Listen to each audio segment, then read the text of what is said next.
માંડવી તાલુકાની ભોજાએ પ્રાથમિક શાળામાં 78મા સ્વાતંત્ર્ય પર્વની ઉજવણી ગામના સરપંચ શ્રી એસએમસીના અધ્યક્ષ શ્રી ગ્રામ પંચાયતના હોદ્દેદારો તેમજ સમસ્ત ગ્રામજનોની ઉપસ્થિતિમાં હર્ષોલ્લાસપૂર્વક ઉજવણી કરવામાં આવી હતી।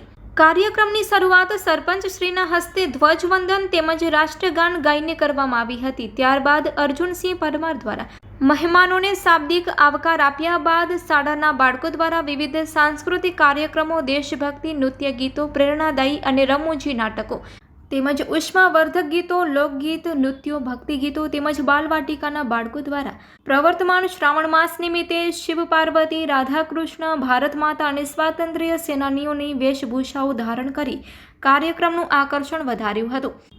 રાષ્ટ્રીય પર્વની ઉજવણી નિમિત્તે શિક્ષણ વિભાગ ગુજરાત રાજ્યના પ્રતિભાશાળી શિક્ષક એવોર્ડથી શાળાના કર્મનિષ્ઠ શિક્ષક શ્રી મેહુલભાઈ સોલંકીનું સરપંચ શ્રીના વરદ હસ્તે સન્માન કરવામાં આવ્યું હતું। ગામના જૈન શ્રેષ્ઠી માતૃશ્રી ઉષાબેન મણીલાલ જીવરાજ ગાલા હસ્તે શ્રી સાગર મણીલાલ ગાલા તરફથી બાળકોને ભોજન માટે 250 નંગ થાળીઓ તેમજ શ્રીમતી દમયંતીબેન મહેન્દ્રભાઈ ગાલા તરફથી ભોજન માટે 250 નંગ ચમચી ભેટ સ્વરૂપે બાળકોને અર્પણ કરવામાં આવી હતી। તદુપરાંત વાલીઓ અને ગ્રામજનો તરફથી પણ બાળકોને ભેટ સ્વરૂપે દાન ભેટની સરવાણી વહારવામાં આવી હતી।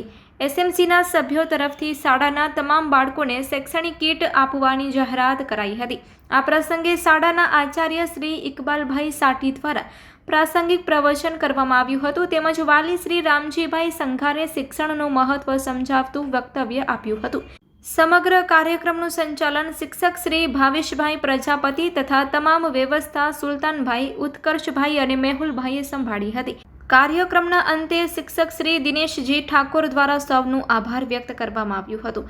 આમ ખૂબ જ ઉલ્લાસ અને ઉમંગપૂર્વક સમગ્ર પર્વની ઉજવણી કરવામાં આવી હતી।